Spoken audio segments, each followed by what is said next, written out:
Excuse me, sir, I have a question. So I saw on the bus it said, and I see the sign that says fares required. I thought the buses were supposed to be free now because, Mamdani just won.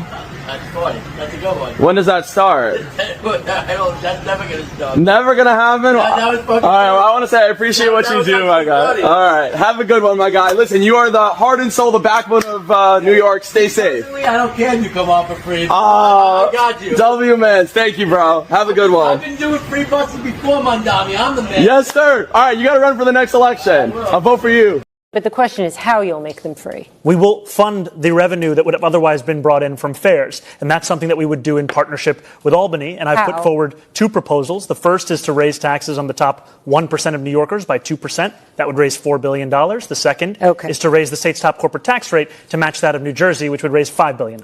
His agenda is incredibly ambitious. It is, as he has described it, a democratic socialist agenda. Free childcare, free buses, rent freeze. The list goes on.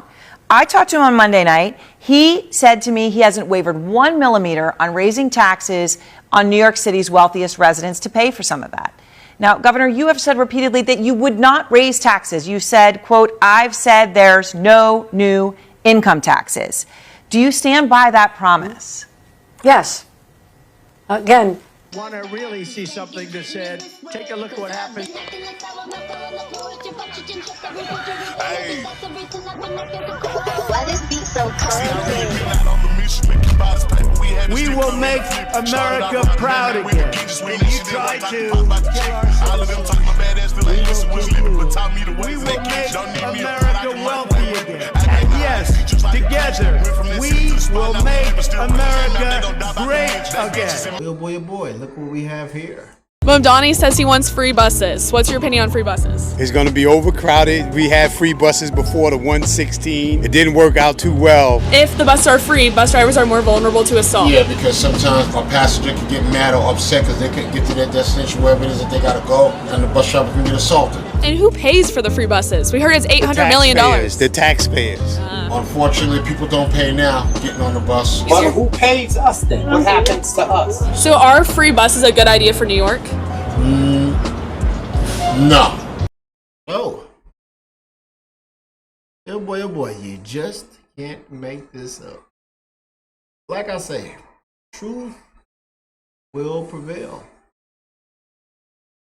It is going to set many people free.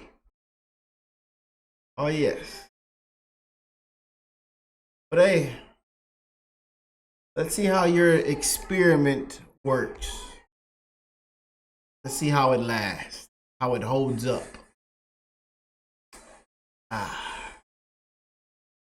Free.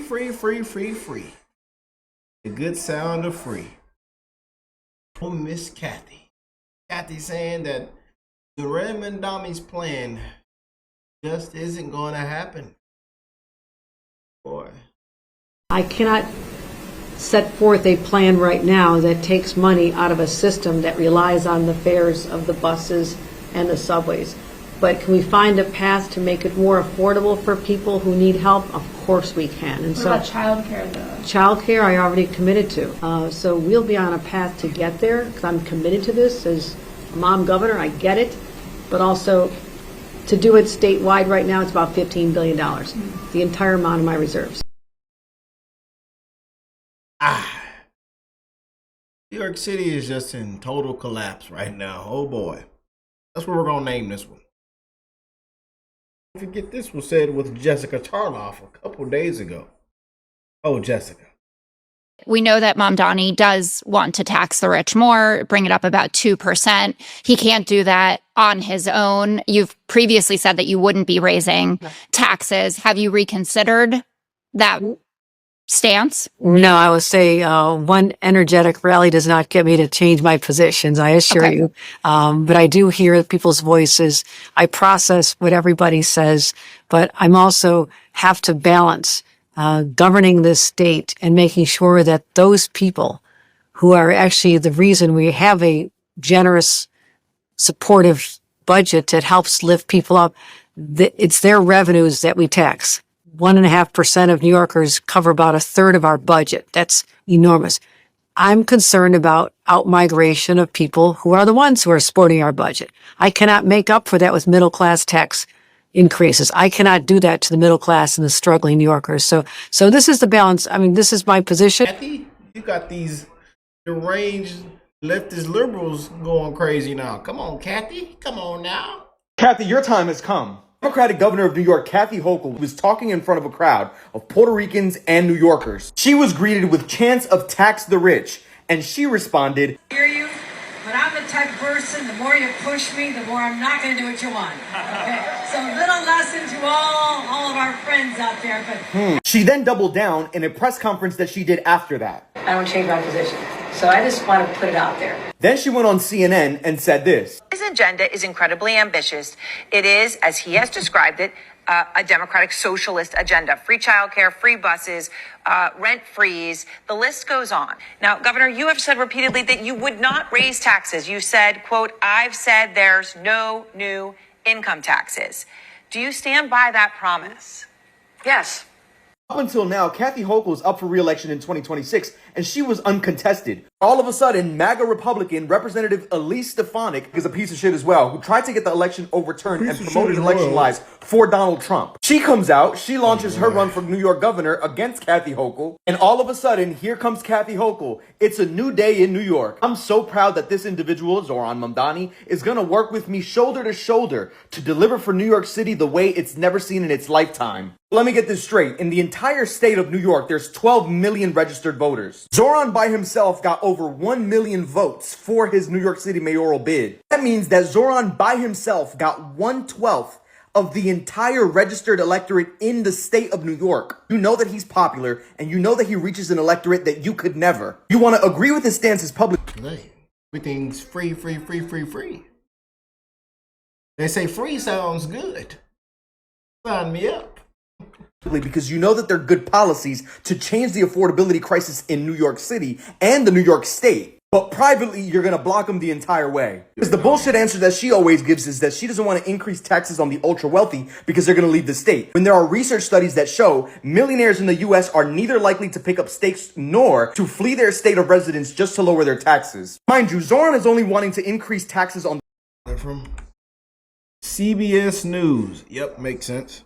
To flee their state of residence just to lower their taxes. Mind you, Zoran is only wanting to increase taxes on the ultra wealthy, which are people making over $1 million a year, by 2%. Currently, the tax bracket for people making over $1 million a year is only 3.9%. He's suggesting to raise it to 5.9%. According to economists and experts, that 2% increase for people making over $1 million a year would create revenue of $4 billion annually. And that millionaire tax has already happened in Massachusetts. They gained $5.7 billion in 1 year, doing exactly what he proposed. But let me be very clear with what I'm about to say. If it comes down to you in the general election as the Democrat nominee versus Elise Stefanik, it's going to be you all the way. But don't get me wrong. Antonio Delgado, the lieutenant governor that you picked in 2022, is running against you in the Democratic primary for the New York governorship. While you're over here listening to literal constituents saying, the more you push me, the less I'm going to do what you want, Antonio Delgado say, not gonna stop. He's gonna tax the rich if he wins. Antonio's vision for New York is to raise the minimum wage, tax the ultra wealthy, establish a universal healthcare system for New Yorkers, delivering universal childcare, establishing a permanent statewide rental assistance program, and building more affordable homes to lower costs of rent and housing. If Kathy Hochul can't get with the motherfucking program, it's time for Antonio Delgado to be governor of New York. Far gone. New York's gone. New York shot. Everybody's going to learn very, very quickly. This brother here, he's far gone. And Kathy has set off these deranged liberals, and hey, what a time to be alive. I tell you, tax the rich. Do this, do that. And let's just run everybody out. Everything and everybody out of New York City. This is good. This is great. I got to play it again. Sorry, Mamdani supporters. You have been duped. His agenda is incredibly ambitious. It is, as he has described it, a democratic socialist agenda. Free childcare, free buses, rent freeze. The list goes on. I talked to him on Monday night. He said to me he hasn't wavered 1 millimeter on raising taxes on New York City's wealthiest residents to pay for some of that. Now, Governor, you have said repeatedly that you would not raise taxes. You said, quote, "I've said there's no new income taxes." Do you stand by that promise? Yes. Again, what I find so fascinating is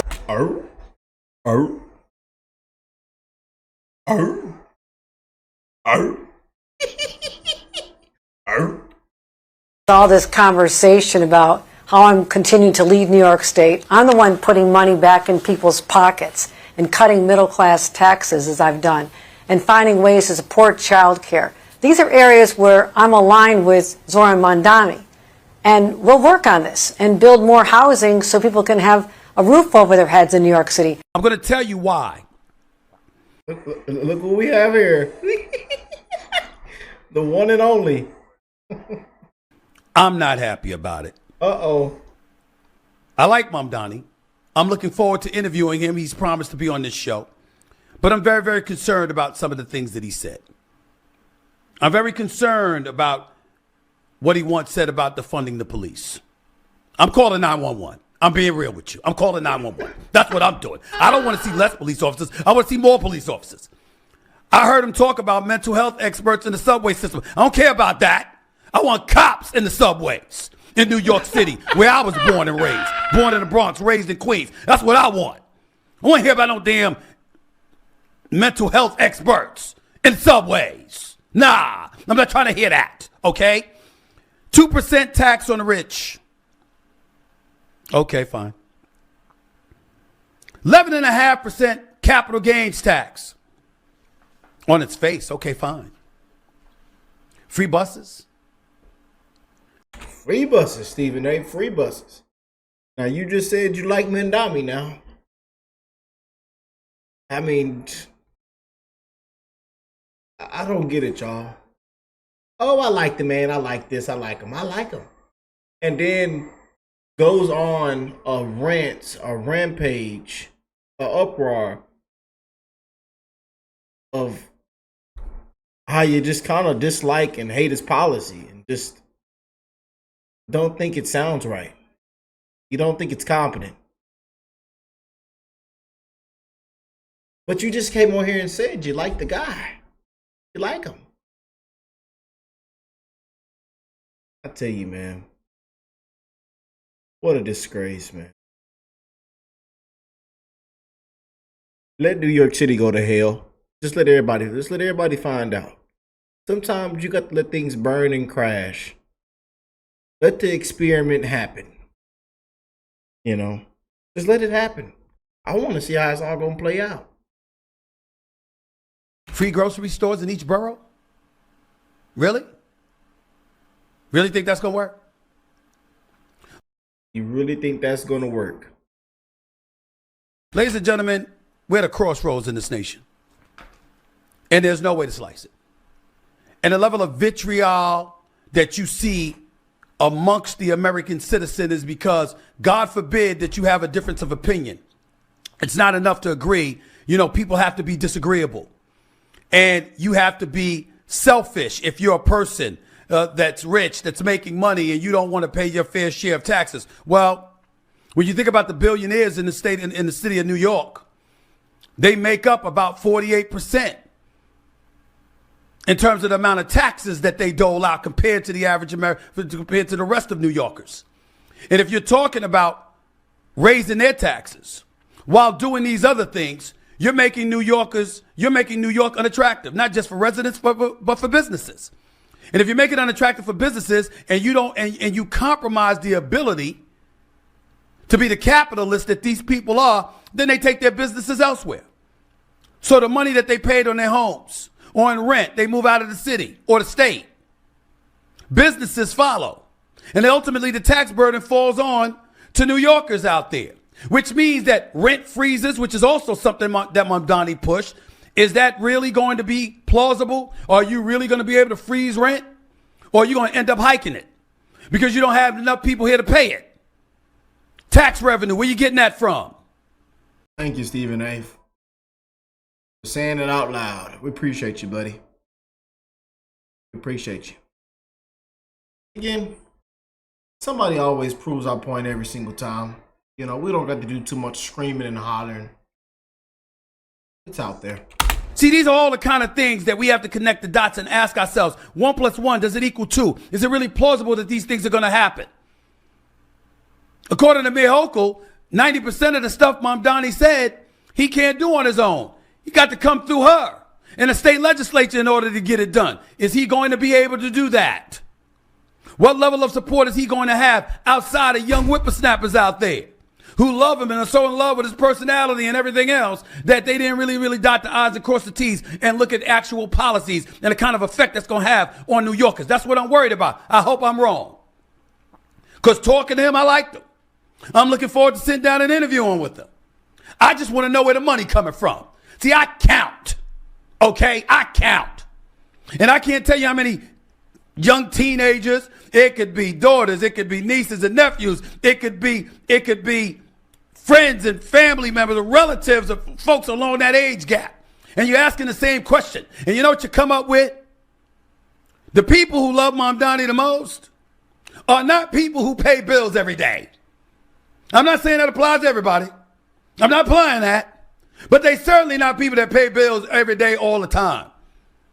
You don't see business owners clamoring to support them. I'm just saying these things are important to bring up.